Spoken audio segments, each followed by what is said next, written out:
This team this year, I don't know, I can't go back 2-3 years and win or lose. This team this year have always responded to a bad game, bad loss, and bounce back. So I have to go on how we react this year. 2-3 years ago, probably would have crumbled in the first 2 games. So we can't, go back either way and say how we reacted 2-3 years ago versus today. Why are they better? Well, maturity, experience, consistency. Been through the fire before. 3 or 4 years ago, were we ready? That's a question. So I think that's the difference, Rachel. Coach, the bench hasn't had the same kind of impact over the last 2 games. How much of that can you attribute to the absence of Fred, or how much is other things? That's a good. I don't think you could say Fred, but Dwane is still a quality player. That group as a group, I don't know if you can say it's one person. What is it, 30-11, being outscored in the last 2 minutes of the quarter. So, you won't. It'd be the easy thing to say that it's Fred being not there, but we still have 5 contract players on the court that we got to be able to do the job. I got to coach them better. They got to play better. All the above. So I don't think we can make it as simplistic and say just because it's Fred. I think we just got to be tougher, more physical.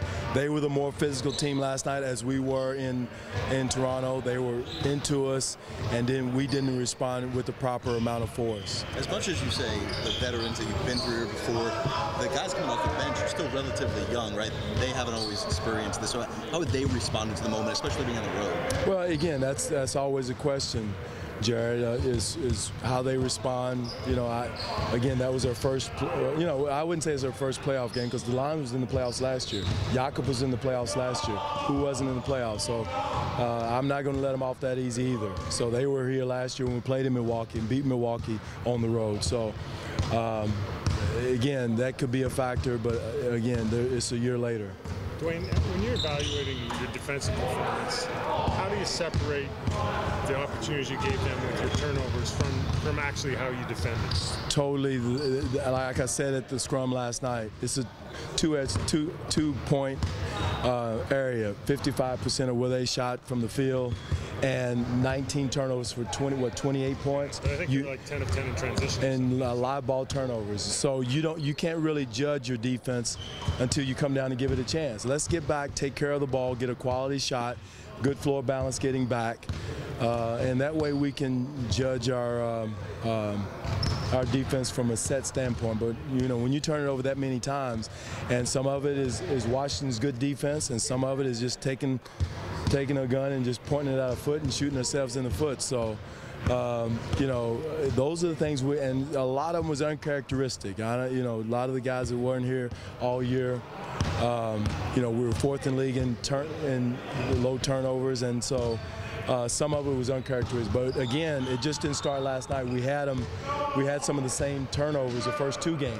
but we were able to score and have a cushion to live through it. So we've got to take care of the basketball, make sure we get quality shots. I mean, like this time last year, for example, it was your offensive performance that had fallen off. This time you're scoring the ball, but it's the other end. It's the other end. Again, it starts with our defense, and we said it all year, but that didn't just start tonight. It started in game 1, game 2, but we were just able to score at a high clip that it overshadowed it. So we've got to do a better job defensively, and as we did, I think, in the first half of game 2, and get back to a defensive mentality instead of outscore them mentality, because again, sometimes your offense travels and sometimes it doesn't. So we got to make sure that constant is there from a defensive standpoint. And it starts with Beal and Wall. They're doing what they want to do, how they want to do it, when they want to do it, and we got to take that challenge.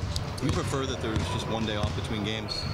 I like it, yeah. I'd hate to have to sit here for 2 days and talk to you guys and go through this for 2 days in a row. So yeah, you're right, Jared, yeah. Coach, can you just talk a bit about OG and how impressed you are with him as a rookie and how he's come out? He's been really consistent. He's been very much so. He's one guy that the moment hasn't bothered him. And when he makes a mistake, it's an honest mistake, he has not been bothered by the lights, and this just goes to his maturity and his growth, I think, throughout the year, Nikki. I think he's grown as a player. but the moment has not bothered him whatsoever. Is that teachable, Coach, or is that? No, that's DNA. I think that's DNA, because some guys would come out there and you know, I can't say what I want to say. Late in the game yesterday, dancing on the court, jumping all over the place, and feels like popping at the scores table. Is that something to show the guys today? I'm sure they saw it. Yeah, they saw it. But with that said, Eric, if that motivates you, then, you know, if that's the only thing that motivates you, then we're in trouble.